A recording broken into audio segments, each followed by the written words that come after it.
On this episode of the Ask Mike Reinold Show, we talk about cubital tunnel syndrome while overhead pressing. We talk about the intensity of our manual therapy techniques, and we ask the question, should a massage therapist go back to physical therapy assistant school?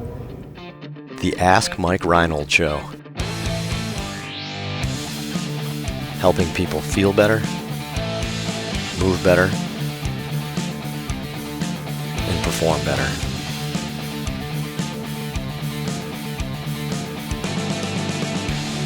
Welcome back, everybody, to the latest episode of the Ask Mike Reinold Show. We're up at Champion PT and Performance in Boston, Massachusetts.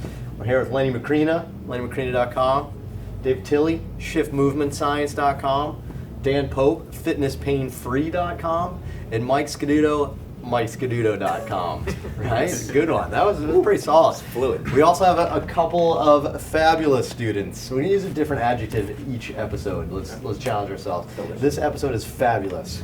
They're fabulous students here. We have, I forget the nicknames. Let me see. Definitely not. John, the roof is on fire. Or Buzz Lightyear. Or Buzz Lightyear? Why? We have Woody from Toy Story. So it's more about Brooks? Brooks looks like Woody, yeah, but that's their team, their dynamic duo. Okay, all right. So Buzz and Woody? Yep. So Buzz and Woody? Yep. Okay. That might work. But I had to survive the Brooks and Village era. All right, I like that. Yeah, that was aggressive. A low and a high. All right, so we have John, the roof is on fire, Buzz Lightyear, and Brooks, Calvin Klein, Woody. What's Woody's last name? Cowboy Woody? No. Woody? Yeah. All right. Fact check Awesome. somebody. Give Brooks us Klein from UNLV. Take it away, boys. What do you guys have for questions today? All right. I don't know which way to turn. The first question's from Travis from Chattanooga. What are your thoughts on cubital tunnel syndrome that is exacerbated during upper body pressing exercises? Do you believe it is a nerve mobility problem, structural abnormality, or something else? All right, cubital tunnel syndrome, which is probably, why don't we not label it a syndrome, and let's just say, what are you having, some ulnar nerve neuropathy perhaps? So ulnar nerve neuropathy with overhead pressing. Would you like to pain-free fitness this, Oh, Dan? yeah. Or you want to start this one off? What do you think? Yeah, sure. I think I do see this a decent amount just because we have so many people pressing overhead. I think the other piece of this is we have a lot of people pressing overhead with a barbell and getting in a front rack position, like a push press position, which puts a lot of elbow flexion. Obviously, that can be a little stressful in the ulnar nerve. A few things to look at first, probably assess the upper body, see what the mobility situation is like at the elbow, the wrist, and the shoulder, and the thoracic spine. I think trying to clear out that can be helpful. The other piece is looking at the total pressing volume you're doing throughout the course of the week. If you're just doing a whole lot of stretching of that nerve, that could be something that's irritating the nerve as well. I like to do a lot of treatment of the soft tissue around that area to try to make it feel a bit better. Maybe work on some nerve. So, if you're going to do soft tissue, are you saying that it's an entrapment? Yeah, I don't know. I think that's a tough thing. I guess looking at some of the literature about this, we can kind of surmise that maybe the nerve doesn't like to be stretched, or maybe it is being compressed. My thoughts too is it can maybe be a bit of an overuse thing too. So it's not necessarily just that the nerve is not long enough or it's being compressed. Maybe you're just doing too much. Maybe you're firing the crap out of the tricep too frequently, stretching the nerve too often, and that's leading to those problems. So I think you have to probably think about it from that perspective. If you are thinking there's perhaps an entrapment, then working on some of the soft tissue around the area can be helpful too. I think that what we see is in a lot of these athletes, it's more of a programming, periodization, overuse issue, as opposed to a true nerve entrapment that you might see in more of like a thoracic outlet or something along those lines. You actually, I thought you brought up a good point though with the tricep. That wasn't the first thing my brain went to, but perhaps it's with pressing you get your volume or something. Maybe you are getting some tricep issues. But all right, let's take a big step back and say maybe Dave, I don't know, biomechanically, why would your ulnar nerve be irritable from pressing? Yeah, I think Dan kind of alluded to it, but obviously, like relative motion wise, if you are lacking motion at the shoulder or the wrist and you have to get into a compromised position of front rack, you're probably going to make up for it with quite a bit of valgus torque on the elbow. So we think it's front rack, not the press. I do personally too, because we see a lot of people, Dan and I actually, a lot of people who when they switch to dumbbells or kettlebells, it goes away because they can open themselves up and have more degrees of freedom to work with versus just putting themselves in a sticky spot. That seems to make a little more sense to me. I can't imagine why the press would cause ulnar nerve irritability, but the front rack position certainly could. Especially if, like Dan said, somebody who's trying to do a heavier push pressure or jerk, they have to put the barbell higher up on their collar shelf. Somebody who does more of a strict press can drop their elbows and maybe get away with some of that, And then I think, as Dan's alluding to, fatigue is a huge part of it. I think people who are doing more than 2 or 3 reps often get tired in heavier loading volumes, and especially when they try to eccentrically lower it, they lose their form or they break from their core position, and it just kind of crushes them, or they do a power clean or a clean, and it brings them forward, and that only exacerbates their mobility deficit. So it sounds like the low-hanging fruit for me would be the front rack position. Yeah. This is a front rack position problem, not a pressing problem. And front rack's very under screen. Yeah, and I don't want to make that a definitive statement, but No. it seems like this is a front rack issue, not a pressing issue. I can imagine why the press would cause your ulnar nerve to have symptoms. Certainly in your elbow, that makes even less sense. Exercise selection too. If you landmine press can get somebody away from it for a little while before they get back to a full strict overhead press sometimes. So maybe take a step back. Differential diagnosis would almost be by technique. Get rid of the front rack position and work on that. So I don't know who wants to jump in, but why is the front rack position stressful on the nerve? Why don't we cover that? Because that's pretty. Instead of just saying it's the front rack position, let's say why, right? Because I don't think it's the press. Yeah. I don't think it's the press that would do it. I mean, the front rack position kind of simulates how we test for ulnar nerves anyway, right? Just being in this position. So if they don't have good lat mobility or shoulder mobility in general, they're gonna. What? I was just saying that's the ulnar nerve, but it's thought like end range flexion for anterior band UCL too. Like that's probably sometimes So you're related. probably in a lot of elbow flexion, wrist extension, Right. which is getting very similar to an ulnar nerve test, right? And shoulder depression too. All right. My Yep. favorite test. Yeah. Fingers numb. Fingers are numb. So we're in that position, but then there's probably a good amount of valgus Ton. stress as well. So sounds like it's the front rack position. So let's not label it cubital tunnel syndrome, right? Because now you're almost implying that the issue is with the elbow. Front rack Which itis. I don't know if it is. I think it's perhaps this is technique in front rack. Maybe it's too much load in front rack. Maybe it's too much volume in front rack. I think I would explore there. And then I would also look cervical spine and/or thoracic outlet syndrome for other stuff. Is there any changes in hand or anything like that? So that's a whole different. That's not part of the question, but Bonus. bonus information. LeonardMcCreena.com. Next to charge. What is that occurs? Is that Yahoo or something? .com. Yeah, wow. That's something like 90s. that. But who is it? Brooks? What do we got? Brooks. Woody? We go Woody? Yeah. Woody. Justin from Minnesota. It says. I work in an outpatient sports orthopedic clinic which relies heavily on manual techniques. I see some clinicians using extreme pressure to elicit a neurological or mechanical effect, which I tend to disagree with. What do you suggest for pressure or intensity when performing manual techniques? Ooh.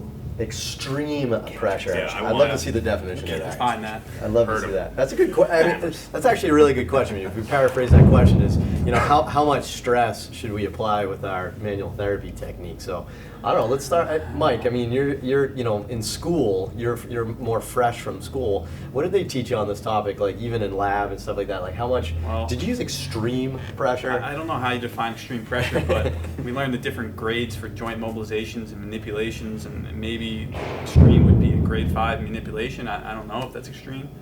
I don't know that how we're makes sense. defining that. I feel but it was the question about soft tissue. More Just manual specifically, therapy. but actually, that's a good way of thinking of it, though. If there's grades of a joint mobilization, we should probably let's use the same grades for soft tissue manipulation. Maybe there's, like full compressive end range would be a grade 4 versus 1 would be, I don't know. I just made that up. Don't just let me think about that more. I can see that. And Like a flushing massage for swelling or for like waste product removal is like a grade 1. It's very light. It's like lymphatic versus like deep pressure. It's not mechanical pressure. A grade 4 would be extreme. There probably is no grade 5. Right, like grade 5 swords. would break the fascia. I mean, there'd be just be blood everywhere. That would be extreme. That would be. but I guess we learned Yeah, like grade use, 5's an incision. I like that. That's perfect. Grade 5's an incision. Scalpel. Sorry. you utilize different, I guess, intensities or grades of mobilizations for different goals, right? So we learn like lower grade mobilization, grade 1 and 2 is more for pain relief and neuromodulation and things like that, whereas grade 3 and 4, you're looking to increase some kind of mobility, something like that. That's what we learn in school in terms of the intensity, I guess, that we use for. Yeah, there's a Now different that you've use. been out for a while, how do you apply it? Now you know all those like fake grades. How do we apply it to real people? You know what I mean? Like Mike's it getting depends grilled on the today. Depends on the presentation. Like if correct. So, someone's yeah. post-op shoulder, let's say, and bent guard repair with a capsular shift or whatever, and they're a little bit stiff and they're far enough out where we can do a little mobilization. You might do a grade 4 mobilization to increase some external rotation. I don't know if that's what. Yeah. I don't think I use extreme force with that though. Right. Yeah, no, I would agree. I think if you actually look at our mechanical studies and how much force we put, it's probably not as much as you think either. But I still think that you got to get feedback from each individual client. Like somebody can handle, like Pope is a beast. If I was going to do soft tissue on him, I know I could like drop an elbow really like soft and tissue. put him in a Grade sleeper 5. stretch. You know. But some the top other ropes. people, you got to get feedback. You're watching their face, you're watching their mannerisms, or their legs start twitching because they're hurting. Like there's no way somebody is comfortable receiving soft tissue, if that's what we're going to call it, by being extreme in our forces. Even bending a knee after a surgery, ACL, knee replacement. I've seen PTs like ramming on somebody's knee, and I'm just like, oh my God, what are you doing, this poor person? I can't imagine being that person, you know. So I think you got to really tailor it individually, which is a common answer we give, but I think it still applies. yeah, Probably change session to session as well. I mean, depending on how they're presenting that day, Yeah. it could potentially change. so I mean, I think we've shifted from, there's like this era, I don't know, 5-10 years ago where extreme, deep tissue work, like hurt the person type thing, has kind of evolved, and that was, really big in the self-myofascial release world, and, let's put, plates of weight on top of you, and let's roll bars on you and smash it or whatever, poor wording we've used in the past. Like, I think that was actually a thing, right? More is better. And I think, as we understand the effects of manual therapy and the pathophysiology of nerves and stuff, I think we've realized that doesn't happen. So just, I guess briefly here, was anybody ever that guy that did like instrument assisted or deep tissue till they were like black and blue? Like, I know like Urson talks about this. Urson Religioso, who's the manualtherapist.com, he talks about how he was really aggressive with this. I mean, have any of you guys personally been like that? When I was and a then brand new stopped? grad, and then I met Urson.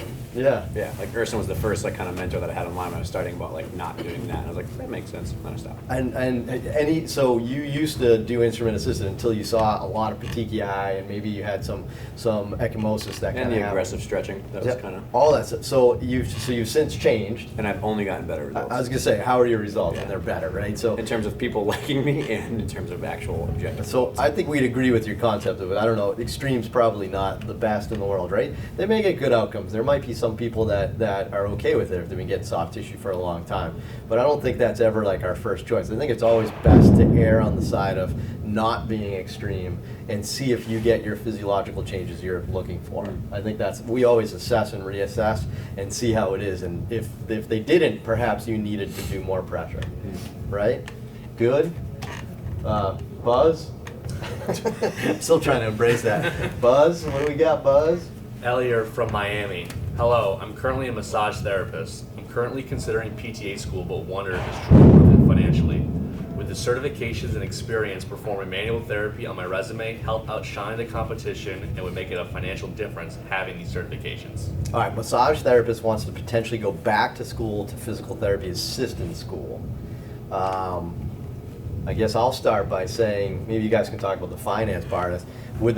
Would that make you a more skilled physical therapy assistant? Absolutely. I think you'd be a very worthwhile candidate to be hired somewhere because you have that background, right? We just had a physical therapy student, Logan Genghis Khan, that just ended here, and he was a massage therapist beforehand, and we felt very comfortable letting him not only do more soft tissue work on our patients for us, but also like have a little, teach us and have a little creative freedom to do more than just what we tell them to do, right? So like he did a good job with that. So I think it'd be very beneficial for you, but financially, I don't know, Len, you want to jump in here? I mean, it's a career change. Yeah. And if you're working at like, the massage spa at the Ritz-Carlton right now, you might be making $150 an hour or something like that. You're not going to do that as a PTA, but Len, what do you think financially? You know your own situation without knowing your own situation. I think whatever you can do to invest in yourself at the highest level is going to be the best. So I think if you can go to PT school where you're going to make more money, I mean, it's pretty normal for a PT to make more than a PTA, and you can handle that debt. No, she's a massage therapist going to PTA school. Right, but but wasn't the question, should she go to PTA school?